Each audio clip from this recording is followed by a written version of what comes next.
नमस्ते नमस्ते सुप्रभात नमस्ते अंशु भैया, नमस्ते मीनाक्षी दी।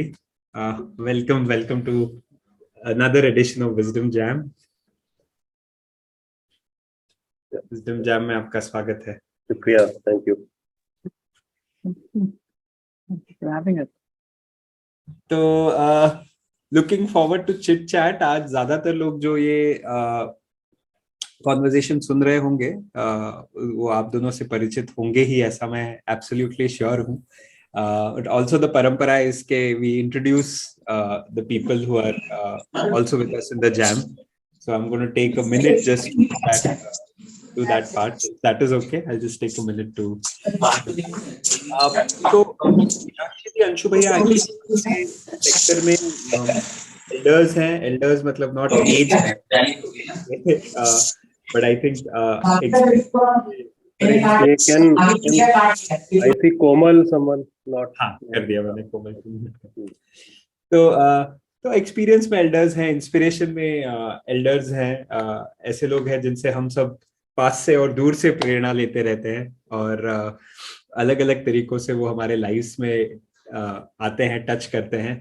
1999 में गूंज को फाउंड किया आप दोनों ने घर पे। 67 clothes of your own, that's what we heard. और तब से जो कारवां चला है वो पूरे देश भर में पहुंच गया है, दुनिया भर में नोन रहा है, और मल्टीपल लेयर्स पे वो एंगेजमेंट हुआ है। And what was interesting I found about each of you is कि आपके backgrounds, like Meenakshi Di comes, I think you come from a corporate career and a communication background, advertising, PR, so somebody who has transitioned.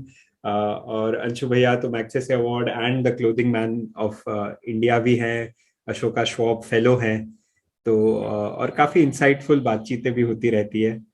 तो yeah, really good to have both of you here on this topic. आप लोग इस विषय पे काफी बात करते होंगे, ऐसा मेरा गेस है, और इसीलिए हमने चूज किया कि वैल्यूज पे करें ये कॉन्वर्जेशन। मैं जस्ट 1 मिनट सभी के लिए स्पॉटलाइट कर लेता हूं, क्योंकि ये पिन सिर्फ मेरे लिए है, और स्पॉटलाइट सभी के लिए हो जाएगा। बढ़िया। तो विजडम जैम तो चर्चा ही है, तो आई थिंक एक फ्री फ्लोइंग चर्चा है। हमने सोचा वैल्यूज पे बात करें, क्योंकि गूंज के बारे में जब भी सुनते हैं तो उसके वैल्यूज और कल्चर के बारे में सुनते हैं, और आई थिंक सेक्टर लेवल पे भी जब बातचीत होती है अंशु भैया के साथ तो वैल्यूज की बातचीत काफी हद तक होती है। तो सोचा कि इस कॉन्वर्जेशन से ही शुरू करें और चिट चैट करें। तो आई थिंक पहला सवाल यही मुझे आ रहा था कि आप लोगों के वैल्यूज जहां से ओरिजिनेट होते हैं, क्या वही वैल्यूज हैं, क्या बदले हैं through reflection and through the work, कुछ कुछ रहे हैं? तो वैल्यूज के साथ आपका सफर कैसा रहा है? What's been the journey with values for both of you? Maybe that could be a starting point, if you can start with that. Mimi, you will go first. Okay. I think values के साथ journey मतलब बहुत consciously एक time के बाद ही मेरे लिए it's kind of spark. And honestly speaking I think values वाली जर्नी जो है वो बहुत इंटीमेट, बहुत पर्सनल लेवल पे शुरू हुई। और क्योंकि जो आपने कहा अभिषेक की, मैं बहुत एक अलग बैकग्राउंड से आ रही थी, और मैंने गूंज शुरू करने के टाइम से पहले कभी गांव नहीं देखे थे। I'd never been to a village before in my life. तो आपको आप क्या जी रहे हो, आपके दुनिया में क्या हो रहा है, उसका एक बहुत बड़ा कॉन्ट्रास्ट आपको जब आप गांव में गए तब आपको दिखाई दिया। मतलब सिंपल चीज की, जैसे मैं दिल्ली में रहती हूँ, हम लोग दिल्ली में रहते हैं, तो दिल्ली में बहुत एक अलग तरह का माहौल, एक अलग तरह का। क्या रिपोर्ट करना है, काफी म्यूट कर देनी है। आई थिंक कहीं पे बिल्कुल जो एक प्रोफेशनल नहीं कर पाए। हाँ, मेरी जाने है। बिल्कुल हम भी नहीं कर पाएंगे, शायद सुरेश भी नहीं कर पाएंगे अगर उनको बोले किसी का रिपोर्ट कर दो तो प्रोफेशनल। अच्छा, एक सेकंड। हाँ, होस्ट बना देता हूँ। मैंने और एक्चुअली अशोक को होस्ट भी नहीं बताया है। हाँ, तो अब म्यूटिंग हो जाएगा, सॉरी, सो सॉरी नहीं फॉर नहीं, दिस। that's okay. हाँ, आप कह रहे तो थे गांव का हाँ, अनुभव तो है। वहां पे आपको कॉन्ट्रास्ट भी दिखाई दिया, और एक कहीं ना कहीं एक कनेक्शन भी दिखाई दिया। I tell you about both कि कॉन्ट्रास्ट ऐसे दिखाई दिया कि जब आप बाहर देखते हो दिल्ली में, तो मतलब people are into their own things, किसी को किसी क्योंकि दिल्ली एक शहर ऐसा है कि जहाँ पे पूरे देश से लोग आते हैं, तो कोई किसी को इस तरह से जानता नहीं है, और एक अलग लेवल की नॉर्मिटी, एक अलग लेवल का डिस्कनेक्ट में रहते हैं लोग, till you actually settle down, और अगर आपको एक दोस्त बनाने हैं तो उसके लिए आप मिलते हैं। अ, जबकि आप जब गांव में जब मैं गई, तो वहां पे मतलब मुझे जानते नहीं थे, बट फिर भी एक अलग ही तरह का की मोहब्बत, अलग तरह का पूछना कि आप चाय पियेंगे, आपने खाना खाया है कि नहीं, या अपने घर में मतलब ऐसा वेलकम करना कि आप जो है आप हमारे घर में आइए। आप मतलब there's no boundaries that I felt while I was in villages. तो वो अपने आप में एक बहुत अलग एक्सपीरियंस रहा मेरे लिए, और बहुत ही मूविंग एक्सपीरियंस भी रहा। और कनेक्शन जो है, then it kind of reminded me of how, मतलब मैं किस माहौल में जब पल बढ़ रही थी, तो my parents, anyone who knows my parents knows कि मेरे घर में मेरे बचपन से लेके बड़े होने तक it's been a home of a lot of warmth and a lot of connection. की मतलब मेरी माँ जो है वो बहुत ही स्पिरिचुअल किस्म की इंसान है। उनके लिए even today when she कुक्स at home and she is like 80+, तो वो जब भी खाना बनाती हैं, या पहले भी जब भी बनाती थी, शी वुड से कि I am cooking it with the भावना ऑफ कि मैं प्रसाद बना रही हूँ। और she would call, even now she calls her home as being an ashram. But when you are growing up, you don't think of it as something very unique or very different and all. But जब मैं गांव में गई, तब मुझे वो connection की, मतलब मैं इन इन चीजों के साथ पली बड़ी हूँ। My dad it's very common, मतलब माई डैड, उनका घर में अगर एक हफ्ते तक कोई घर में ना आए, या दिन में कोई घर में ना आए, दोस्त या कोई पास वाला या नेबर या बच्चे कोई भी, तो he would be sad. That kind of person, very social. So it kind of reminded me about all those values that I have been brought up with. तो वो डिस्कनेक्शन और वो कॉन्ट्रास्ट और वो रिमाइंडर, वो दोनों ही चीजें एक लेवल पे हुई जब गूंज के साथ काम करना शुरू किया। And then obviously you want to spark something which, जो भी आपने देखा, whatever brings you joy, you want to spark that, you want to build on that, you want to grow that, क्योंकि जो आपको अच्छा लगता है उसी को आप बढ़ाना चाहते हो। तो ये सब चीजें ही आप बढ़ाना चाहते थे, और यही वैल्यूज देन ऑब्वियसली आप अपने काम में ले जाना चाहते थे। तो वो कहीं ना कहीं मेरे लिए, तो वो बात started with me as my personal values and my personal experience of how I saw it.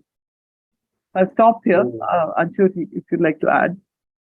तो मेरा मेरा मानना अभिषेक इसमें यह है कि बहुत सारी चीजें आपको विरासत में मिलती हैं। ओके, तो मतलब आई थिंक जैसे हमें कोई ये कहता है कि आप बहुत ये हो, करेजियस हो, ऑनेस्ट हो, जो भी हमें लोग सोचते हो, और सपोज आपको कोई कुछ कहता है, तो आई थिंक पहली चीज हमको ये समझनी पड़ेगी कि उसमें बहुत सारी चीजों में हमारा कोई क्रेडिट नहीं है। वो आपके पेरेंट्स का दिया हुआ है। So the only credit which I often say, in all these sessions and to my team also, कि हमारा शायद क्रेडिट सिर्फ इतना है कि हमने उसको वैल्यू किया और उसको नर्चर किया। मतलब ये ऑप्शन हमारे पास था फॉर श्योर कि हम उसे वैल्यू करते नहीं करते, हम कुछ और वैल्यूज ले लेते, क्योंकि जो वैल्यू बेस्ड लाइफ होती है वो आसान नहीं होती।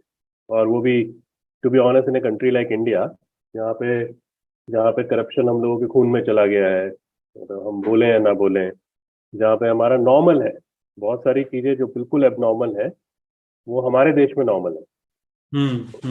मतलब आपसे जो आपको नहीं करना चाहिए उसके बारे में पूछा जाता है कि अच्छा तुम ये नहीं करते, अरे मतलब टीटी को ऐसे देने में क्या दिक्कत है यार, क्यों तुम लाइसेंस के लिए चक्कर लगा रहे हो। This is now become a norm. मतलब आपने देखा होगा अभी फेब मार्च में, ये पहला शायद देश होगा जहाँ पे अखबारों में आपके आर्टिकल छपते हैं कि टैक्स कैसे बचाए, या इस तरह से आपको बिल्कुल भी टैक्स नहीं देना होगा, मतलब वो लेसन दिए जाते हैं हम लोगों को।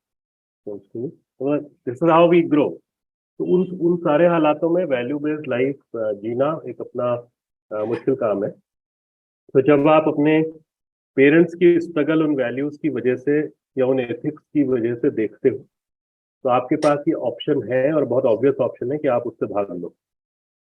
और आप कहो कि यार एक पीढ़ी ने प्रॉपर स्ट्रगल मारी है इन्हीं सारी चीजों के लिए, कि आप हर थोड़े दिन में आपका ट्रांसफर हो जाता है, आप रिमोटेस्ट पॉसिबल जगह में फेंक दिए जाते हो। Do I want to live this life? So I think the only credit which goes to the next generation is we just value that, and we value those values, and we nurture, and we see the good part of it कि भाई क्या क्या इसकी वजह से मिला। तो like if I see myself, क्योंकि बहुत रिमोट में पोस्टिंग रहती होती थी, अलग अलग तरह के स्कूलों में पढ़ते थे, जो मैं अक्सर एक स्टोरी बताता हूँ कि कैसे जो बच्चा सुबह दूध देने आता था हमारे घरों में अपने पापा के साथ में, वो थोड़ी देर में हमारे साथ क्लास में बैठा होता था। तो अब आज जो हमने जिंदगी चुनी बाई चांस इत्तेफाक से, जिसका हमें कोई इल्म नहीं था, पता नहीं था कि ये वाली जिंदगी हम लेंगे, उसमें वो कितनी बड़ी वैल्यूज है, क्योंकि आपको तो वो सो कॉल्ड हैव और हैव नॉट का कोई बात ही नहीं होती थी। आज आप जिसको हैव और हैव नॉट बोलते रहते हैं, वो हमारी लाइफ का हिस्सा ही नहीं थी। We were not thinking about it because this is how the life was. उसी तरह से जिंदगी थी। दूसरा, एक दो और चीजें इंपॉर्टेंट ये है, मैं जैसे हम अपनी टीम जब हम बनाते हैं, आज हम करीब ऑलमोस्ट 1500 लोग हैं पूरा ओवरऑल, तो हम हमेशा ये कहते हैं कि भाई आप एक ईमानदार इंसान ढूंढ लो, आप टैलेंट पे और काम पे मत जाओ। वो तो हमें भी नहीं आता था। हम वो आपस में सिखा लेंगे, कुछ उससे सीखेंगे, कुछ वो हमसे सीखेगा। हम लोग भी, मैक्सिमम लोग जो आज इस काम में लगे हुए हैं, हमारा दूर दूर तक कोई बैकग्राउंड नहीं है उसका। हमें कोई जानता नहीं था कि अब सोशल एंटरप्रेन्योर वगैरह चलो नए वर्ड है, उस समय एनजीओ सेक्टर क्या होता है ये भी नहीं पता। तो आज हमारी टीम में इतने सारे इंजीनियर्स हैं, कुछ एमबीए भी होंगे, कुछ और मैक्सिमम ग्रेजुएट हैं, अंडर ग्रेड हैं, जो भी हैं। तो हम ये मानते हैं कि आप एक ईमानदार इंसान ले आओ, बाकी काम सीखा जाएगा। ईमानदारी शायद हम नहीं सिखा सकते क्योंकि वो लेट हो गया। वो जिस इकोसिस्टम में पला बड़ा है, जो भी सर्कमस्टांसेस होंगे, मैं उसमें किसी को दोष नहीं दे रहा, वो उनके अपने इश्यूज होंगे, बट वो सिखाना अभी बहुत मुश्किल है। और एक और बात यह है कि वक्त के साथ में ये सब इवॉल्व होता है फॉर श्योर, और बहुत सारी चीजें हमारी अपनी भी बदलती हैं। ये कहना कि हम जैसे थे हम वैसे ही हैं, या हम तो शुरू से ही ऐसे थे, ये सब बहुत गलत है। मतलब जो कॉलेज में जिस भाषा का हम लोग यूज कर लिया करते थे, वो बड़े होते होते अपने आप बदलनी शुरू हो जाती है। ऐसा नहीं है कि हमने कभी किसी को गरीब और बेचारा नहीं बोला होगा, एग्जैक्टली वो वर्ड जिससे आज हमको नफरत है, वो हमने वक्त के साथ में सीखा है। तो वो शायद वो हम गरीब और बेचारा उस समय गलत भावना से नहीं बोलते होंगे, थोड़ा बहुत फर्क जरूर होगा, मतलब वो बिकॉज एक बेस पे कोई वैल्यू सिस्टम था, बट अब शायद उसके उसके मायने हमारे लिए अलग है, तो वो इवॉल्व हुआ है। और लैंग्वेज बहुत बड़ी चीज है, किन शब्दों का आप इस्तेमाल करते हैं वो बहुत बड़ी, तो हम कई बार भूल जाते हैं क्योंकि वो दिल से निकल के आता है आपके, वो सिर्फ ये नहीं कि आपके मुंह से निकल गया। तो मैं ये मानूंगा कि इवॉल्व होता है, बेस सेम रहता है, ऐड होता है वक्त के साथ में। तो क्योंकि वो फिर आप प्रैक्टिस करते हैं और आपकी दुनिया खुलती है। यू नो आप अब जैसे सपोज मैं तो अभी कुछ ही दिन पहले मैं बोल रहा था कि भाई जब देहरादून में थे तो हमारे लिए फुटपाथ के मायने अलग थे, फुटपाथ का मतलब चलना है? तो आपकी जो बातें होती थी वो सिर्फ उससे रिलेटेड होती थी। दिल्ली जैसे शहर में आप आते हो तो फुटपाथ पे तो आपको जिंदगी दिखती है। और फिर जिन लोगों को आप पहले बोल दिया करते थे कि ये तो मांगता रहता है, इसकी आदतें बिगड़ी हुई हैं, ये सुधरेगा नहीं, उनको मुफ्त की खाने में मजा आता है, मैं अपना बता रहा हूँ, ठीक है। वही इंसान 20-25 साल के बाद उसको बिल्कुल अलग नजरिए से देखता है क्योंकि वो उसको समझने लगा। तो आपका आपका नजरिया, आपकी भाषा, वो सब कुछ बदलती है। बिल्कुल। तो काफी इससे काफी सारी चीजें खुल रही है। पर ऑल्सो मैं इसका माइंडफुल हूँ कि ये जो बातचीत है ये ऑल्सो सोशल सेक्टर और हमारे सेक्टर के संदर्भ में है। पर एक साइड नोट जो मैं आई कांट रेजिस्ट इज जो मीनाक्षी जी कह रही थी, जो value system, urban value systems, और आई थिंक मेरे लिए एक वो क्वेश्चन निकल रहा था कि ये स्विगी और उबर करते करते और डिस्काउंट कूपन डालते डालते जो हमारा वैल्यू सिस्टम है, specially the middle class value system के क्या क्या लिमिटेशंस या चैलेंजेस इमर्ज हो गए हैं, जो इंडिविजुअलाइजेशन है या डिस्कनेक्शन है, and how does that play out. But I am parking that right now, उसको मे बी वी मे और मे नॉट रिस्पॉन्ड। मेरा क्वेश्चन दरअसल सेक्टर पे मैं आ जाता हूँ, क्योंकि भावना के साथ जैसे मीनाक्षी जी ने कहा कि वो भावना के साथ खाना बनाते थे तो प्रसाद की तरह बनाते थे, और हमारे सेक्टर में एक इंटरेस्टिंग डाइकोटोमी हमेशा रहती है कि जो प्रोफेशनल सोशल वर्क है और भावना के साथ आना और ईमानदारी, जैसे अंशु भैया ने कहा। तो I was just exploring this question के ईमानदारी सोशल सेक्टर में इस भावना और as a profession social work करना, इसको साथ में लेके चलना, क्या वो ईमानदारी है? क्योंकि कई बार हम इस एज पे रहते हैं कि अरे अगर ये भावनात्मक काम है तो भावना के साथ करो, फिर उसमें सोल फोर्स स्पिरिट।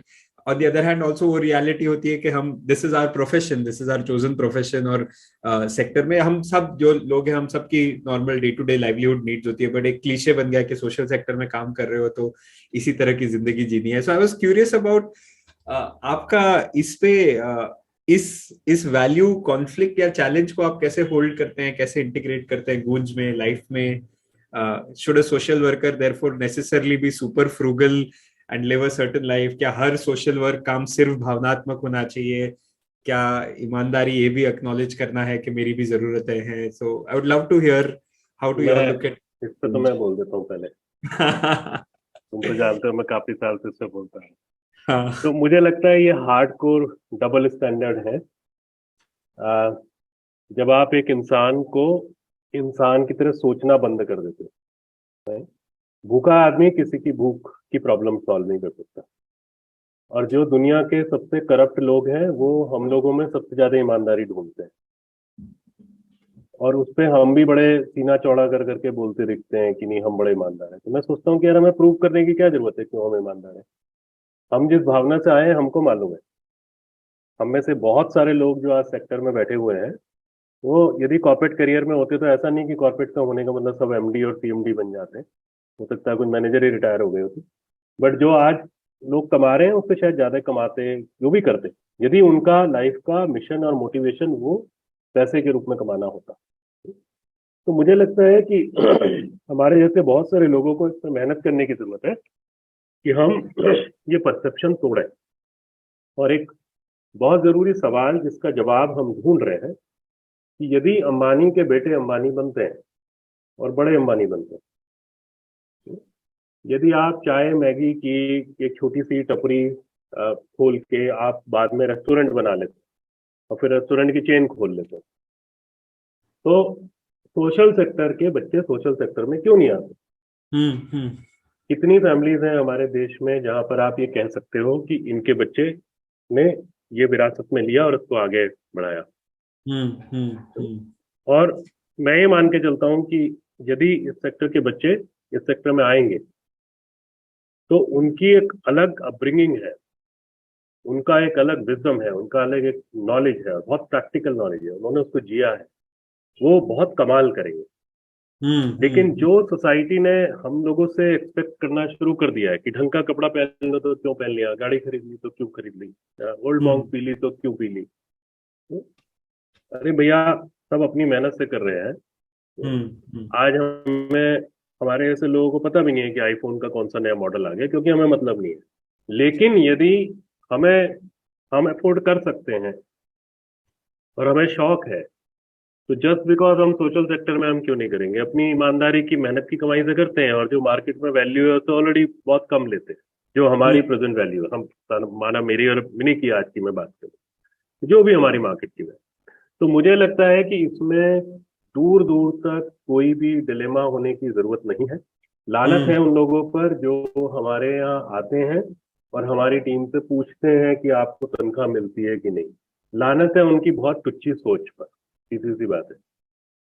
यही चीज वो अपने बच्चों से पूछ के देखें, यही चीज कोई उनसे पूछे कि भाई तुम सॉफ्टवेयर बनाते हो, तुम्हें महीने के अंत में सॉफ्टवेयर मिलते हैं कि पैसे, अपने आप पे डाल के देखें ना। हर एक इंसान जो भी सवाल किसी से पूछता है, एज ए बेसिक मतलब कोर प्रिंसिपल ऑफ लाइफ, यदि हम जो भी सवाल किसी से पूछते हैं वो पहले अपने से तो पूछ के देखें कि यदि मैं इस स्थिति में हूँ मैं क्या जवाब दूँ। तो कोई डिलेमा नहीं है, आप अपना एक रीजनेबल सैलरीज लेके आप एक अच्छी जिंदगी जी सकते हैं, और आप बहुत अच्छा काम कर सकते हैं। मतलब ये जरूरी नहीं है कि मैं नंगा या भूखा या दो कपड़ों में रहूंगा और तभी मैं करूँ। आप जिनका वो चॉइस है वो उनकी चॉइस है, but that needs to be by choice not by compulsion. मेरी चॉइस ये है कि मुझे दो कपड़ों में एक सोसाइटी के लिए काम करना है, तो वो मेरी चॉइस है। और यदि मेरी ये चॉइस है कि मुझे लीवाइस की जीन्स में करना है, तो मैं लीवाइस की जीन्स में करूंगा और अपनी ईमानदारी के पैसे से और तनख्वाह के पैसे से खरीदूंगा। सोशल सेक्टर उतने ही टैक्सेस दे रहा है जितना दुनिया का कोई और इंसान दे रहा है। ये हम में से हमारे कोई कोई आपके जीएसटी आपके ऊपर कोई कम नहीं है, कोई सैलरी पे टैक्स कम नहीं है, कोई इनकम पे कम नहीं है, कोई सेविंग पे कम नहीं है, क्योंकि उस समय तो आप ह्यूमन बीइंग की तरह ट्रीट किए जा रहे हैं, और तनख्वाह देने के नाम पे आप फिर सोशल सेक्टर की तरह ट्रीट करने लगते हैं, और टैक्सेस और लाइबिलिटीज के नाम पर आप नॉर्मल इस देश के इंसान है ना। साबुन पे उतना ही टैक्स देते हैं, चीनी पे उतना ही टैक्स देते हैं जितना देश का कोई और नॉन सोशल सेक्टर इंसान देता है। आपके बच्चों की भी उतनी फीस है जितनी किसी और के बच्चे की फीस। तो मुझे लगता है कि हम इन सब चीजों से वापस आ जाना चाहिए, निकल आना चाहिए, बहुत हो गया है सब ड्रामा, और ठोक बजा के साफ साफ बोलना चाहिए जो भी आपसे सवाल पूछे, सीधी सी बात है। तभी शायद हम इसमें और अच्छे लोगों को ला पाएंगे, क्योंकि बहुत दुख होता है जब आप किसी इंस्टीट्यूट में जाते हो और वहां पे बच्चे आपसे पूछ रहे होते हो कि मैं आना तो चाहता हूँ लेकिन फिर सर मैं यहाँ तो सैलरी नहीं मिलती। ये इतना घटिया परसेप्शन बनाए कैसे गए मेरे समझ में ये नहीं आता। तो मेरा कोई डिलेमा नहीं है दूर दूर तक। I will stop here, maybe if Mini wants to. Vineeti आपका sense? Actually, I was afraid that maybe Anshukan will talk the whole hour only on this because उनको बहुत इस तरह का ये बहुत महसूस होता है कि सर्विस सेक्टर में जो मतलब सोशल सेक्टर में जो लोग हैं या इवन सोशल सेक्टर के बारे में बहुत सारे इस तरह के बाहर से जजमेंट डाले जाते हैं जिससे शायद अच्छे लोगों को भी इस जगह पे आने से रोकते हैं बहुत लेवल पे कि then it's like I will be judged or I will have to live like that. But going back to your question about कि भाई मतलब भाव जो है, I think वो भाव I think there is a very I would think there is a very marked choice that people make when they come to this sector. जैसे अंशु कह रहे थे कि आप कहीं पे भी जाके पैसा कमाना है आपको या प्रोफेशनल कुछ भी करना है एक्सपर्ट तो कहीं भी कर सकते हैं। बट इस सेक्टर की खूबी ये है, इसकी ब्यूटी ये है कि इसमें एक सर्विस का भाव भी जुड़ा हुआ है। तो इट्स नॉट एज इफ अगर आप प्रोफेशनल काम कर रहे हैं तो आप भाव नहीं हो सकते, ला सकते उसमें। तो it is to how do we combine both those things कि आपका इस सेक्टर का भाव भी है और आप एक प्रोफेशनल काम भी करने की कोशिश कर रहे हैं। I don't see a kind of a contrast or any tension between these two things. I think these two things can be complementary. I think we have, because we were coming from middle class families and we had been in the corporate sector. We spent our entire life in urban India, or usse pehle I had, for example, kind of worked with the corporate sector for about 15 years and all. तो मेरे लिए अपने आप को इस काम में लाना, आई न्यू दैट कि मेरा भाव है, right?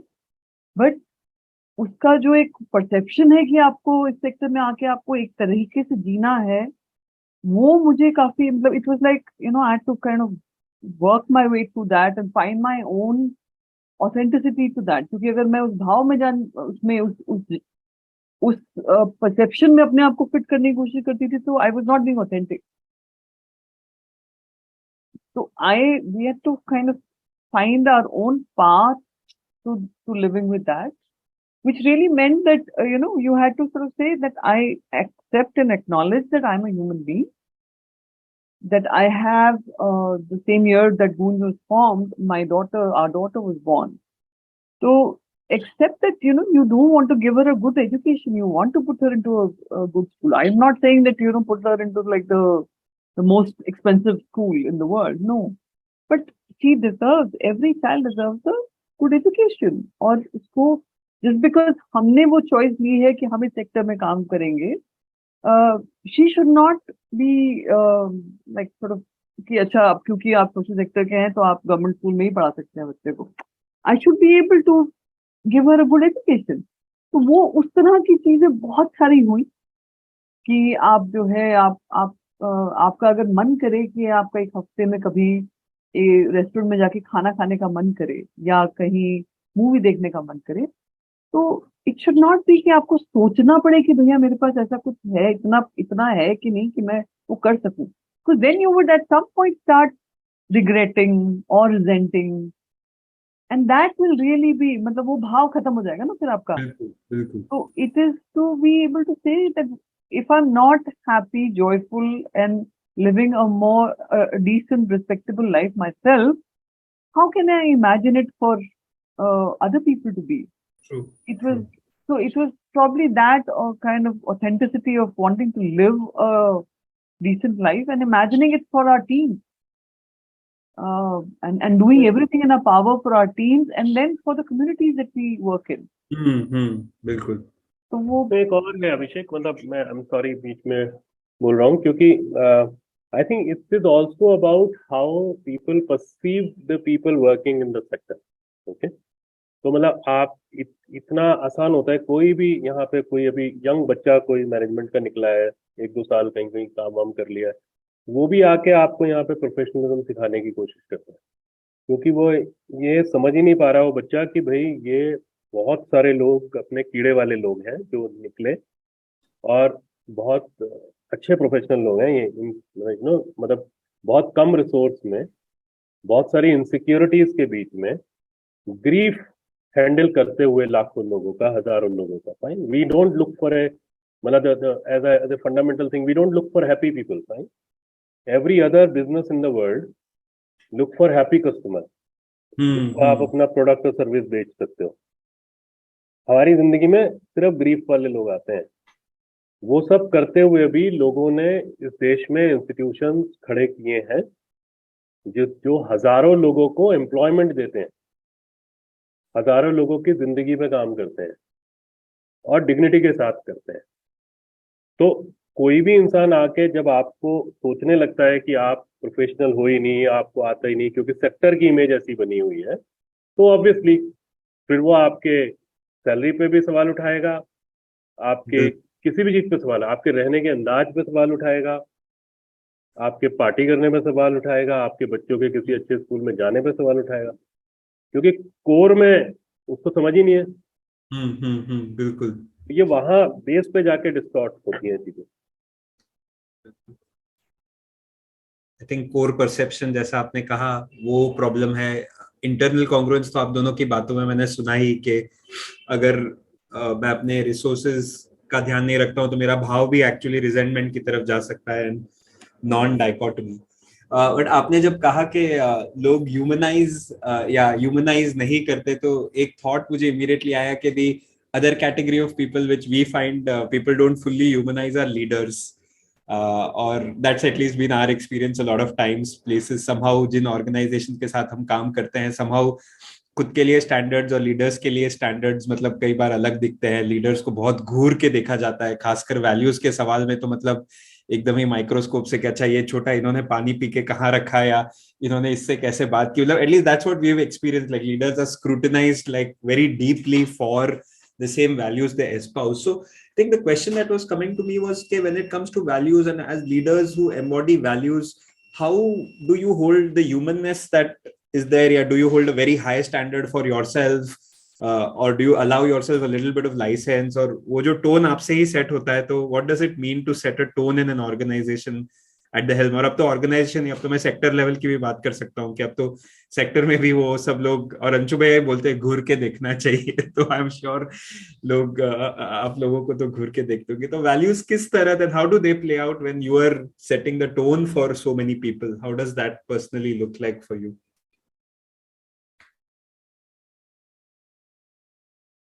Mini, you start? Yeah. Okay, I wasn't sure who was going to speak. So, uh, I think first of all, it's a double whammy if there are two people, and they're founder and co-founder, and to first of all acknowledge that we are two very different people, you know, and therefore we have two very different uh, ways of coming into this work of being a leader, if you like. And it can be something very confusing sometimes very confusing for the people around us. I don't know about the sector. मैं उतना बड़ा नहीं देख पाती हूँ. I kind of get overwhelmed by that. So I tend to think of it as people around me, and maybe to the larger team of fools. But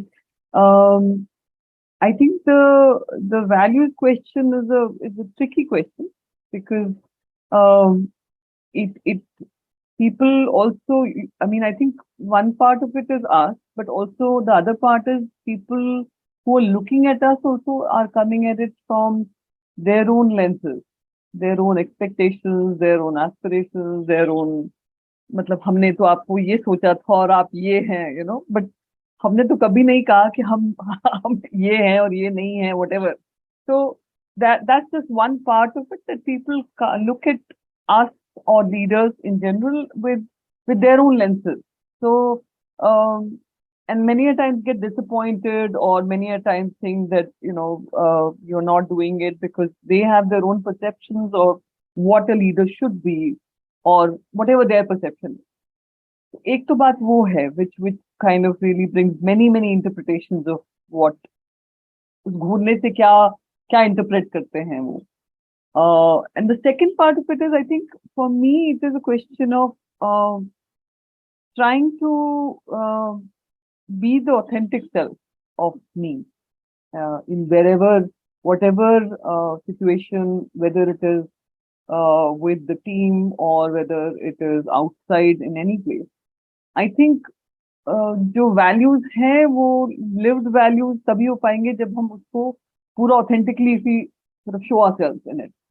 Wherever we are trying to sort of think about it कि अच्छा मुझे यहाँ पे कैसे आना है, it kind of it's a tiresome work. कि आप सोच के कितना करोगे वो नहीं कर पाओगे.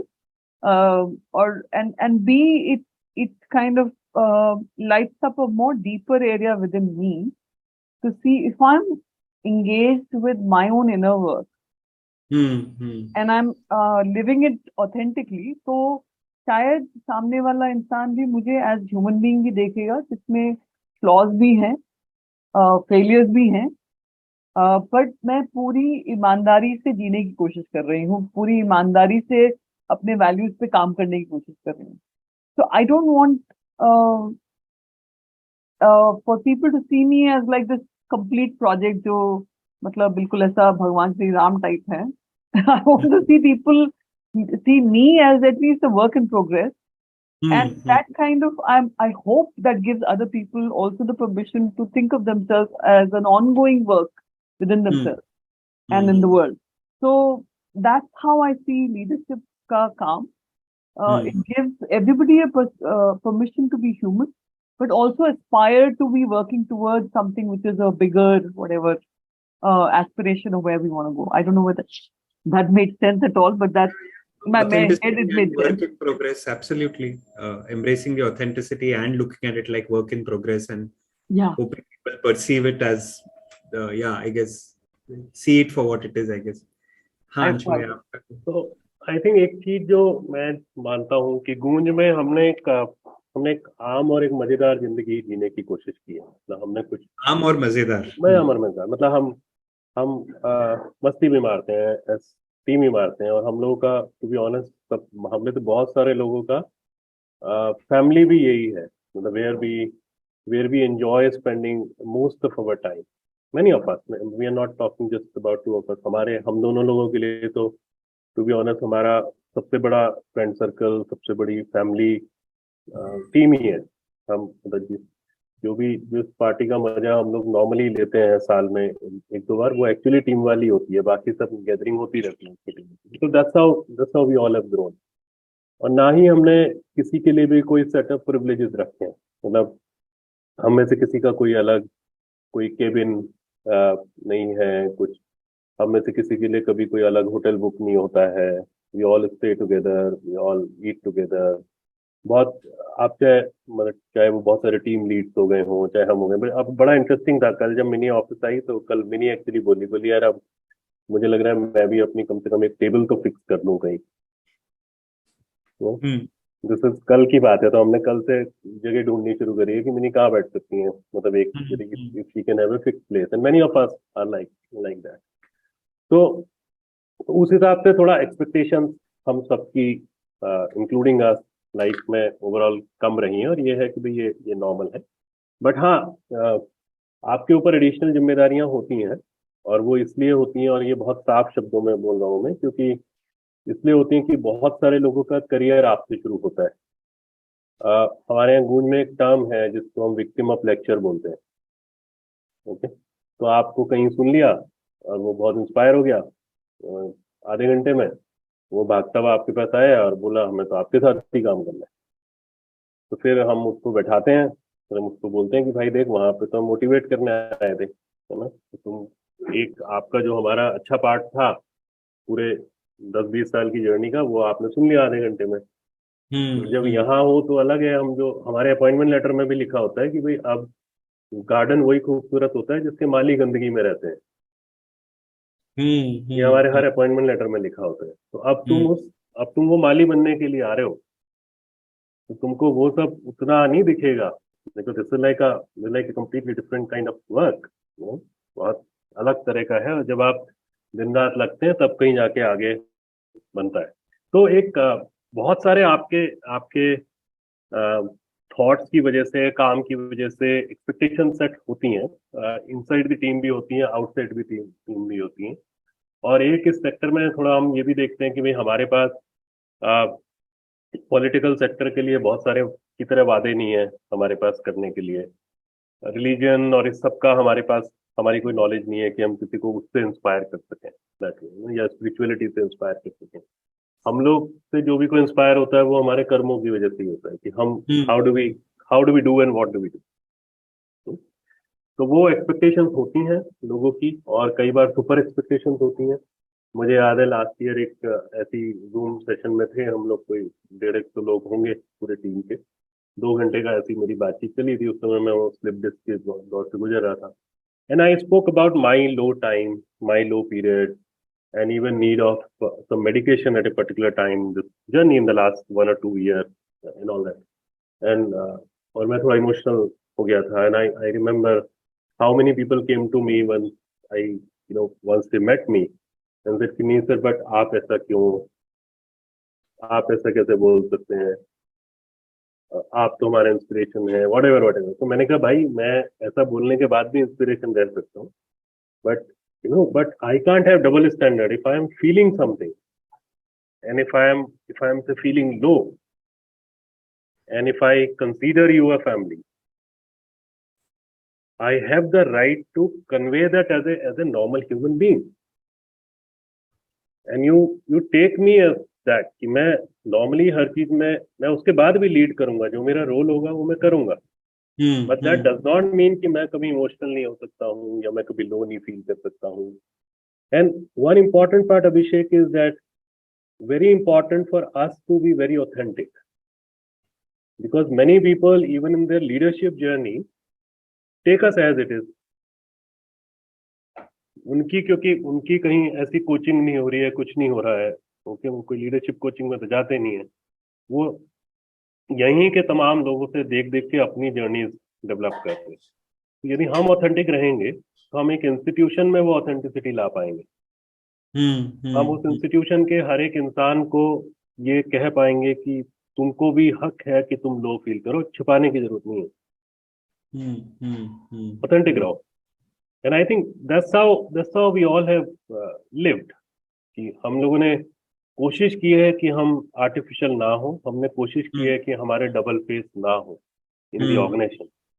तभी शायद आपको बहुत लोग हमें कहते हैं, और हम उसको टू बी ऑनेस्ट कॉम्प्लीमेंट की तरह लेते हैं, कि जब भी वो इस ऑर्गेनाइजेशन में तमाम लोगों से अलग अलग लेवल पे मिलते हैं, उनको बहुत सारी सिमिलैरिटीज नजर आती हैं। ओके, और वो इसलिए नहीं आती कि हमारा कोई बड़ा मैसिव इंडक्शन प्रोग्राम होता है या ट्रेनिंग प्रोग्राम होता है। वो इसलिए आते हैं क्योंकि हम लोग बातचीत करते हैं और हम लोग एक सी वैल्यूज पे जीते हैं और हम लोग ऑथेंटिक हैं। आई think that's very important.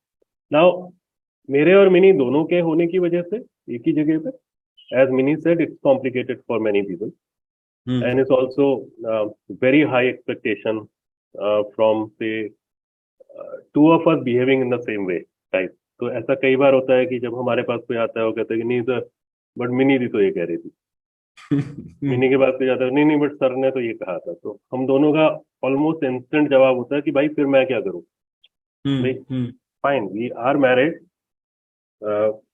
But हम दोनों तो बहुत अलग अलग तरीके से ऑपरेट कर सकते हैं, और हम करते हैं, हम लड़ मच जाते हैं बहुत सारी चीजों। We too have very different ways of operating on certain thing with a very clear mission कि हम हर्ट नहीं होने देंगे चीजों को। Second point, one of us will just shut up so that things move. But I think मतलब in this leadership part also there, because I'm saying we are authentic, we've tried to be authentic। तो हम दो लोग जैसे हैं, या और भी बहुत लोग जो सीनियर लीडरशिप में आ गए ऑर्गेनाइजेशन में, वो लोग जैसे हैं वो वैसे हैं, and we have to accept them each other as it is. बिल्कुल, I think I am tough game but good game. Sorry, I said tough game but good game। Tough game but good game। No, I hear authenticity, I think तो authenticity सुन के I think मेरे लिए ये भी एक प्रश्न evoke हुआ कि जैसे ब्लू रिबन में हम लोग युवाओं के साथ जब काम करते हैं और एक फैमिली वाला फीलिंग आ जाता है कलेक्टिव।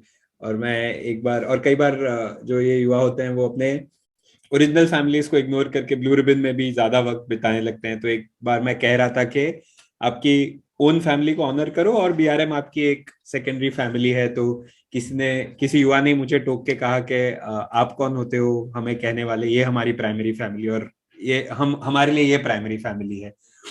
तो कई बार ये एक तो दो जिद्दोजहद है अगर मैं ऑथेंटिकली कहूँ तो। एक तो ये पर्सनल प्रोफेशनल और बाउंड्रीज, खासकर जब घर भी खुल जाता है, लोग चर्चा कर रहे हैं तो लाइफ एक तरह से खुली जाती है, पर्सनल प्रोफेशनल बाउंड्रीज। तो मैं क्यूरियस था कि वो कैसे होल्ड होती है और उसकी बाउंड्रीज क्या है, क्योंकि कई बार काम होता है बट ऑल्सो पर्सनल चैलेंजेस होते हैं लोगों के। तो एक तो पर्सनल प्रोफेशनल बाउंड्री, और दूसरा जब किसी भी कलेक्टिव के साथ ज्वाइन होते हैं, खुद का भी कलेक्टिव हो या खुद के ही सब कलेक्टिव खुद के ही हो जाते हैं, बट वो जो जिद्दोजहद होती है पर्सनल और कलेक्टिव की, कि कई बार मैं कुछ हूं बट कलेक्टिवली हमने कुछ अग्री किया है, और कई बार फिर उसकी जो नेगोशिएशन होती है उसके कई बार बैक एंड फोर्थ होता है कि अच्छा अगर ये ऑर्गेनाइजेशनल पार्टी है तो अल्कोहल होगा या नहीं होगा, फॉर एग्जांपल। जैसे it's a small example but I am just saying के इस तरह के I am sure value conflicts या डायलेमास आते रहते होंगे। तो वो कैसे नेविगेट होते हैं? क्या कोई पेरेंटल डायनामिक क्रिएट हो जाता है या एक ओपन डिस्कशन होता है या समझ के कल्चर ही उसको संभाल पाता है? Like how does it work in गुंज? बाप रे, तुम्हारे बड़े गंभीर क्वेश्चन है, तो उसके ज्यादातर का जवाब भी नहीं देंगी, बट मैं एक दो चीजें बोल सकता हूँ कि ऑर्गेनाइजेशनल पार्टी है, अल्कोहल होगा कि नहीं होगा, बिल्कुल होगा। ओनली थिंग इज कि ऑर्गेनाइजेशन के खर्चे से नहीं होगा, पीरियड। तो there is a solution for things. इसमें कोई डिलेमा नहीं है कि अल्कोहल होगा कि नहीं होगा, दूर दूर तक कोई डिलेमा नहीं है, because we all are human being and many of us very occasionally drink। we are not like professional guys, and और मैक्सिमम लोगों के घरों में मतलब just because of what ever culture and all that possible नहीं है, तो उस पार्टी में होगा। बट हाँ, वो ऑफिशियल खर्चे से कभी नहीं, वो हम अपने हिसाब से क्लियर लाइन ड्रॉन है, बिल्कुल। तो वो एक लाइन बिल्कुल पूरी तरीके से ड्रॉ है। दूसरा, हम लोगों के घरों में हमने मतलब ये किया है कि ऐसा नहीं है कि हम यहाँ के डिस्कशन को घर नहीं ले जाते, ये गलत होगा कहना। कोशिश करते हैं, बट फिर भी कई बार you are in the middle of so many things, fine, और सपोज मैं और मिनी टाइम स्पेंड नहीं कर पा रहे हैं, इवन ऑन वर्क पार्ट दोनों की अलग अलग चीजें चल रही हैं, वी एंड अप से स्पीकिंग ऑन थिंग्स। बट दो चीजें हमको समझ आती हैं, मतलब ऐसा हम मान के चलते हैं कि एक तो खाना खाते हुए आप छोड़ दीजिए थोड़ा, मतलब उस समय तो हमारे यहाँ ब्रेकफास्ट डिनर यदि इत्तेफाक से हम लोग साथ कर पाए in the middle of so many travels and all, we don't talk work at least. That is one. Second thing which we have understood very well, कि यदि रात को सोते हुए बिल्कुल या सुबह उठते ही किसी एक इंडिविजुअल या किसी एक वर्क के बारे में आप बात कर रहे हो, तो वो न्यूसेंस है, उसको लाइफ से हटा देना चाहिए। आई थिंक जो तुम लाइनिंग की बात कर रहे हो बॉर्डर की, तो आई थिंक वो दो एक फॉर्मूला हम लोगों की लाइफ में बन गया है कि यार रात को आप 12 बजे सो रहे हो और आप किसी एक इंडिविजुअल के बारे में बात कर रहे हो, तो लफड़ा है। अच्छी बात आप रात के 2 बजे भी करो, बट यदि उसका कुछ बुरा और कुछ इश्यूज आपको बॉदर कर रहे हैं तो बहुत लफड़ा है बहुत। ये तो फिर मतलब there is something, whether it's a right decision और wrong decision, we can never guarantee कि जो चीजें हम 100 फैसला कर लेंगे आपस में मिलकर, और हम अकेले तो करते नहीं, there is also a good team, a big team which decides on so many things. But यदि वो फैसला गलत भी हो सकता है, बट ठीक है, वो गलत फैसला ही सही है यदि वो सुकून दे। आप तो एक कॉन्शियस होकर फैसला ले रहे हो, गलत सही वक्त डिसाइड करेगा, आप कोई गलत फैसला नहीं ले रहे, आप फैसला ले रहे, let it be prove wrong. I'll stop and maybe Mini wants to add on your That's an interesting question. And you'll probably see the difference between me and Anshu in how we respond to that question. Because Anshu's a very hands-on guy, and I'm more kind of in my head or in my heart. Sorry, you're more what, Minidhi? More in my head and heart. He's more sort of all that and more. Like he's more also hands. So I think it's like it's a dance that keeps happening between seeing yourself as an individual, and then the family, and then the team, and then the world. It's a constant dance which keeps happening in all of these things. I think for me, when I look at Anshu and myself, I think to be very brutally honest about it, I think Anshu has come to this space, or Anshu probably was always in this space of the heart that it says the entire world is mine. So then then we are just the team, the world that he operates in, then the team, and then the family, and then us as a couple, and then him as a person.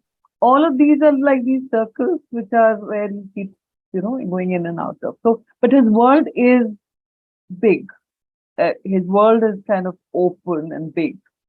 And that has been, if I now look at the whole journey of Goonj, for example, never put a boundary on that we will only work in Gujarat, or we will only work in one state, or we will only work with these kind of people, or we will only work on one kind of solution.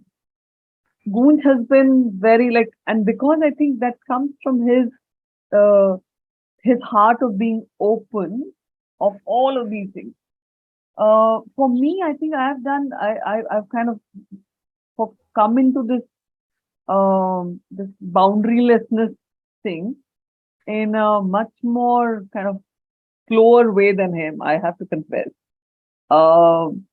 And I think even that's why I think when I said myself to be a work in progress, that's probably what I mean by I kind of still working my way through this, my journey, our family, and our journey, and then the teams, and then the world. So for me, it is a dance which is happening, and in that dance, my work on myself, on my thought process about it, is the only thing which I need to work on, and that's the work in progress.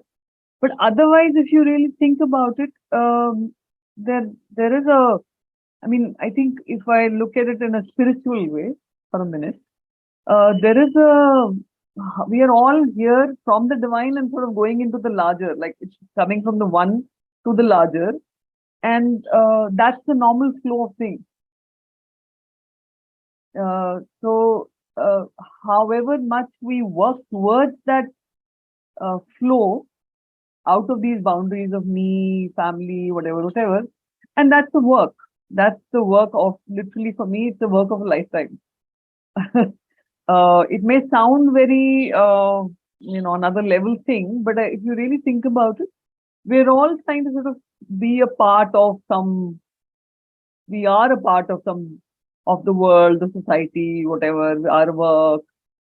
So the less we think of ourselves in the boundaries, the easier the flow will be, I guess. So without not trying to be. That's a very spiritual answer, unexpectedly spiritual, but beautiful also. I think it's that's probably where that's why I said there's no answer. My response to this has been, I guess it's easy. You will also see why I say it's very easy for him. It's like he doesn't think about it like that. I do, because I kind of struggle with that also sometimes. So that's the honest confession. But that's also probably I need to work, something I'm working on. No, beautiful. Thank you for sharing. And I say complementarity also in what both of you have shared. So, I think एक प्रश्न ये आ रहा था, and as we're also reaching, I know you have a 12 o'clock hard stop, so maybe this is the best question that I can ask in the time. कि विरासत की बात हुई थी कि कुछ वैल्यूज विरासत में मिलती है, फिर हम चूज करते हैं उनमें से कुछ चीजों को जीना. And I would also say कि in the coming times, and again I think I'm feeling drawn to ask more sector, not only Gunj, क्योंकि I do believe that you all think about the sector as a whole also. So विरासत में मिली हुई कौन सी values hold करनी है, कौन सी नई infuse करनी है, आगे के लिए क्या पकड़ के चलना है. वैसे तो there's always a laundry list of lots of good values, but if I had to nudge you all to say that these are values worth holding on to, and in coming times also they'll be important. These are values that, like I heard imandari as definitely one of the values that you all had shared. Authenticity, I heard. So I was curious, what are, for you, what would be some of those pointers कि हाँ, as a sector ये values कभी नहीं छोड़नी है, ये लेके चलनी है, so yeah, I don't know if is there something like that दो इंस्टेंट जवाब है, दो चीजें मुझे लगता है. एक तो बहुत सिंपल सी बात जो हम हमेशा कहते हैं कि मतलब सेक्टर को भी और हर सबको सीखना है, खासतौर पे सेक्टर को, कि दो तरीके हैं काम करने के, कि एक आप काम के बारे में बोलें, दूसरा काम आपके बारे में बोले. और हमारे लिए मतलब ना सिर्फ गूंज में बल्कि और भी जितने और बहुत सारे लोगों के साथ में हम काम करते हैं, या यंगस्टर या वो सब बैठक बैठक जो भी हो रही है, या बाहर निकल के बात करते हैं बहुत सारे लोगों के साथ में, this is some one message which we always tell people कि भाई ये बहुत जरूरी है, क्योंकि ये आपको स्ट्रांग होने का स्ट्रांग पिलर होने का, गलतियां करने का बहुत चांस देता है. तो आपको जस्ट बिकॉज आज की डेट में सोशल मीडिया अवेलेबल है, आपको हर चीज शाम को पोस्ट नहीं कर देंगे या करने से पहले ही पोस्ट नहीं कर देंगे. दूसरा जो बहुत इंपॉर्टेंट बात है, वो सिर्फ हम ये मानते हैं that the most important thing in your life is people and the purpose. तो हम ये 4P की बात करते हैं, और हम लोग कहते हैं कि पीपल, पर्पस, और फिर आपके पॉलिसीज और जो भी आप बनाते हैं वो सब है. तो हम ये कहते हैं कि दो चीजें यदि हम ध्यान रखें, पर्पस और पीपल, बाकी प्रोसेस पॉलिसी जो कुछ आते रहे वो आता रहे. पर्पस आपका पता है, हम लोग यदि इस सेक्टर में आ गए हैं तो हमको पर्पस अपना मालूम है. इम्पॉर्टेंट पार्ट इज कि आप जिन लोगों की वजह से आप अपना जो कीड़ा है या जो अपना सपना है, आप उस पर काम कर पा रहे हैं. अल्टीमेटली तो शुरुआत तो इंडिविजुअल सपने से ही होती है ना. इतने सारे जो इंस्टीट्यूशन आज खड़े हैं और इतना खूबसूरत काम कर रहे हैं, कोई ना कोई किसी ना किसी इंडिविजुअल के सपने से शुरू हुआ था. वो सपने को यहाँ तक आ जाना, वो खाली आपकी वजह से नहीं हुआ है, वो हजारों लोगों की वजह से हुआ है, चाहे वो टीम हो, चाहे वॉलंटियर हो, वेल विशर हो, जो भी. Do we value them? Do we value them as fellow traveler, as a stakeholder, क्या हम उनके सुख दुख में खड़े हैं? वो शायद सबसे इम्पोर्टेंट बात है, क्योंकि एक बहुत बड़ा प्रॉब्लम जो इस सेक्टर में है वो ये है कि इसमें मैक्सिमम जो आपके एंगेजमेंट्स होते हैं वो प्रोजेक्ट बेस्ड होते हैं, राइट? तो आपका एक बहुत कुछ कॉन्ट्रैक्चुअल है और हर कॉन्ट्रैक्ट की एक फिक्स डेट होती है कि मई 2023 में ये कॉन्ट्रैक्ट आपके साथ over. But do we remember कि वो जो 1 साल 2 साल का जो भी था, जर्नी थी, वो हमारे साथ में जर्नी थी और वो बहुत इंपॉर्टेंट जर्नी थी। आपका भी इस ऑर्गेनाइजेशन को बिल्ड करने में, इस सेक्टर को बिल्ड करने में बहुत बड़ा रोल है, क्योंकि वो 2 साल आपने साथ बिताए। और do we maintain that relationship even when people leave? Fortunately हमारे यहाँ गूंज में हम कॉन्ट्रेक्चुअल अपॉइंटमेंट इस तरह से नहीं करते किसी भी हाल में, लकीली अभी तक ऐसा हो पाया। बट स्टिल, तो आज हमारे लिए सबसे बड़ी खुशी की बात क्या है कि जब हम कहीं चौपाल करते हैं, इवेंट करते हैं, तो the people who have moved on from Goonj, they also come, they are also, आपको एहसास ही नहीं होता कि ये कोई आपका एक्स टीम मेंबर है और वो टीम के साथ ही फोटो खींचती है। ये छोटी छोटी चीजें होती हैं, नहीं? लेकिन मेरे हिसाब से छोटी चीज नहीं है। That just shows that the important value for us is actually people, respecting people, giving value to people who create such organization. Wonderful. Maybe आपका thought is to hold. I think we've been recently doing this exercise in Goonj where we're trying to look at this is the framework which we kind of really like, this framework of, there is a 3 horizon exercise that we've been doing in Goonj. Basically kind of looking at the future from the lens of our past and our present. तो मुझे लगता है कि जब हम जो भी अगली जनरेशन ऑफ काम होगा गूंज में, I think if we look at the seeds of what was very good in the past,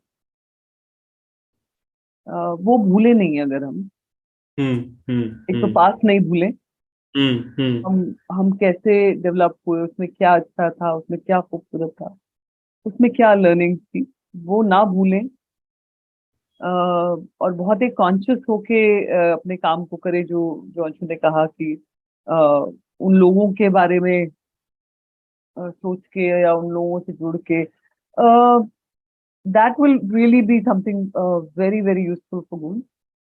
Second part is I think कुछ चीजें जो शायद हमको यहाँ तक ला पाई हैं, वो शायद उनमें से 2-3 चीजें हैं। एक तो एक ह्यूमिलिटी के साथ चले हैं।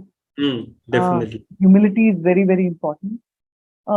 Openness to new things, new ideas, new aspects of the world.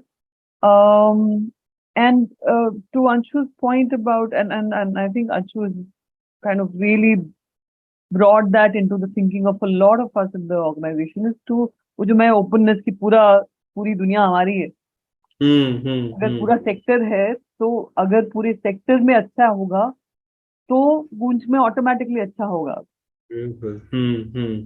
पूरी दुनिया में अच्छा होगा तो गूंज ऑटोमेटिकली अच्छा हो जाएगा खुद ब खुद। तो it is to acknowledge and understand that we are part of a larger whole and we have to keep thinking about that and not be like constrained कि मेरी organization है, मेरा team है, मेरा काम है। You know, if you apply that lens of the world to your work and then वो जो गांधी जी का जो तलस्म है, it's a bit like that कि भाई आप अगर आखिरी इंसान के बारे में सोच के डिसीजन लेंगे तो I'm just bringing a different quality to it कि भाई अगर आप, if you are thinking about the sector, if you're thinking about the larger work that we do, and then see what your own work in your own organization or team is able to, वो आपको बहुत, मतलब आपके काम की सोच, vision को एक बहुत बड़ा लैंडस्केप दे देगा। तो आई होप कि वो बना रहेगा। हाँ, सॉरी, बना रहेगा। वो उस तरह का सोच जो है, उस तरह का openness and largeness of thinking मुझ में बनी रहेगी, ये उम्मीद है। बिल्कुल। Thank you, Vinidhi. I know you have to leave. I'm just going to take a minute or two more, but if you have a call, please feel free to drop off. Thank you so much Yeah. for Thank you your. so much for having me. I had a wonderful time having this conversation with you, Abhishek. And I hope to meet you in person. I think Yes, yes. we'll continue this. But unfortunately, I have to go. So my best wishes to everyone here. Yeah, Yeah. please. Yeah, Thank I'll just you. take a minute or two more of Anshu Bhaiya. But yeah, thank you, Vinidhi. Okay. Bye-bye. I think ये conversation में अभी तो वो scratch the surface वाली feeling आ रही है, ऐसा लग रहा है कि अभी बात बाकी वाली फीलिंग आ रही है, बट ऑल्सो आई थिंक ये रियलाइज हो रहा है अंशु पे कि एक स्तर पे ये बातें छोटी छोटी बातें हैं जिसका हम ध्यान रख सकते हैं, बट दूसरे स्तर पे ये भी लग रहा है कि काफी बड़ी बातें हैं, क्योंकि small things make the big differences, और ये जिस थॉट प्रोसेस से आ रही है आई थिंक मैं उसको देख पा रहा हूँ, जिस क्लैरिटी और कन्विक्शन से ये आ पा रही है उनको भी देख पा रहा हूँ, तो आई थिंक काफी वैल्यूएबल है, स्पेशली अभी जो लास्ट जो निधि भी शेयर कर रही थी कि दुनिया हमारी है, और अगर हम उस नजरिए से सोचे तो, क्योंकि मैं खुद भी आई गेस रियलाइज किया मैंने कि कितना प्रीऑक्यूपेशन, अगर सेल्फ प्रीऑक्यूपेशन ट्रांससेंड होता है तो ऑर्गेनाइजेशनल प्रीऑक्यूपेशन हो जाता है, अगर वो ट्रांससेंड होता है तो भी खुद के काम के प्रति लगाव होता है, तो वो जो छोटापन है आई थिंक उसको कैसे एक्सपैंड करते रहे, I think that is definitely a very beautiful, very very beautiful thought, और आई थिंक उससे ही हम लोग वो अपनापन आपसे फील कर पाते हैं कि यार ये हमारी टीम पे है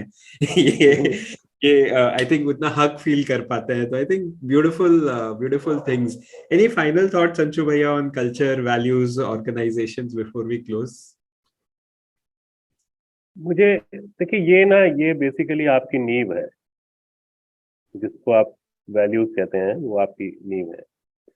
इनमें से बहुत सारी चीजें आपकी लाइफ के नॉन नेगोशिएबल बन जाते हैं, और जिंदगी में यदि आपको थोड़ा क्लैरिटी से करना है या कुछ यदि आप बड़ा करना चाह रहे हैं, तो बहुत जरूरी ये भी होता है हमारे जैसे लोगों के लिए। मैं ये नहीं कहता कि सबका पाथ यही है, सबको बड़ा करने के लिए अलग अलग तरीके होते हैं, जिससे भी जो भी हो, हम सिर्फ अपने बारे में बोल सकते हैं और अपने जैसे लोगों के बारे में बोल सकते हैं। बहुत इंपॉर्टेंट होता है कि जब आप ये फैसला कर पाओ कि आपको लाइफ में क्या नहीं करना है, और उसमें से भी क्या नॉन नेगोशिएबल, क्या नहीं करना है उसमें नेगोशिएबल भी है, और क्या नहीं करना है नॉन नेगोशिएबल। तो माना आपने आज अपने वैल्यूज में ये ले लिया कि आपको रिश्वत नहीं लेनी, या रिश्वत नहीं देनी, या आपको शॉर्टकट नहीं लेना।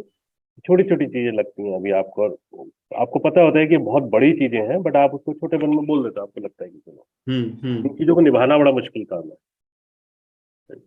बट यदि आप इसको निभा जाते हैं तो half the battles are one,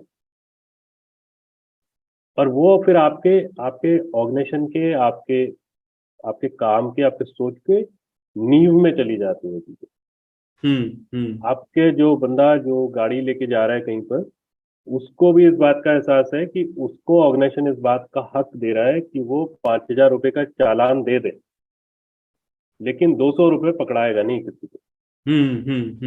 ये उस ऑर्गेनाइजेशन ने उसको बैकअप किया हुआ है, क्योंकि वो ऑर्गेनाइजेशन का वैल्यू सिस्टम है। तो वो बंदा आके कभी ये नहीं बोलेगा कि साहब वो 5,000 मांग रहा था, मैंने 200 में सुलटा दिया। उसको पता है ये उसका टिकट हो सकता है यदि उसने ऐसा कुछ कर दिया। तो ये बेस होता है। तो मुझे लगता है कि हम में से हर एक इंसान को वो जो गाइडिंग प्रिंसिपल और वैल्यूज की हम बात करते हैं, वो सिर्फ अपने एनुअल रिपोर्ट पे लिखने के लिए या दीवारों पे चिपकाने के लिए नहीं होता, उसको जीना होता है। बहुत टफ है। और यदि किसी भी इंस्टीट्यूशन की, मतलब मैं सेक्टर और सेक्टर के बाहर सभी के लिए बोल रहा हूँ, किसी भी इंस्टीट्यूशन की यदि लीडरशिप उसको करती है, लीडरशिप उसको एक मंत्रा मान के चलती है और नॉन नेगोशिएबल मान के चलती है, तो ऑब्वियसली आप उसी तरह का ऑर्गेनाइजेशन बिल्ड करेंगे। यदि आपको कपड़े पे काम करना था तो आपने कपड़ों पे ऑर्गेनाइजेशन बिल्ड किया, राइट? जिसको एसएचजी पे करना था उसने एसएचजी पे किया। तो यदि आपका कुछ, तो वो आपका एक काम का तरीका था या काम की सोच थी। तो ये जो वैल्यू सिस्टम है, ये भी काम का तरीका, काम की सोच है। इसको आपको उतनी ही वैल्यू देनी पड़ेगी जितना आप अपने सो कॉल्ड कोर धंधे को दे रहे हैं। Interesting. And for young organization it is very very important. क्यों मैं ये बोल रहा हूँ? क्योंकि हम लोग बहुत लकी थे कि हमारे को कोई ऐसा बैठ के प्रीचिंग टीचिंग के चांसेस नहीं मिला करते थे। अभी तो कोई भी आदमी आके आपको मतलब वो जैसे कहा जाता है ना कि इस दुनिया में हर दूसरी बुक तो लीडरशिप पे है। तो जो खुद भी बहुत फेल हो चुका लीडर वो भी किसी को लीडर बना रहा है, जो किसी खुद एथिकल वैल्यू नहीं है वो किसी को वैल्यू सिखा रहा है। तो आई थिंक यंगस्टर्स को जो नए इंस्टीट्यूशन क्रिएट कर रहे हैं उनको ये ध्यान रखना है कि भाई पढ़ रहा हूँ सुन रहा हूँ वो एक अलग बात है, बट मेरे अपने क्या कोर वैल्यू सिस्टम। मैं भी तो एक इंसान हूँ, मैं भी तो एक इकोसिस्टम से आया हूँ। मुझे भी तो अपने माँ बाप का इकोसिस्टम का कुछ अच्छा लगता था, कुछ नहीं अच्छा लगता था। तो जो नहीं अच्छा लगता था यार वो अच्छा होना चाहिए था। Can I improve because I have life now, और जो अच्छा लगता था कैन आई फॉलो पीरियड। तो you have to do a lot on yourself. What Mini also said ना कि वो कर रही है, she is like continuously working on herself. I am also continuously working on myself. I mean, that's important for each one of us. बाकी लोगों की preaching, teaching, किताबें पढ़ के यदि सब कुछ हो जाता तो हो गया था फिर तो। बिल्कुल, that's a beautiful note to pause on as well. Thank you so much, Anshu Bhaiya, for taking your time.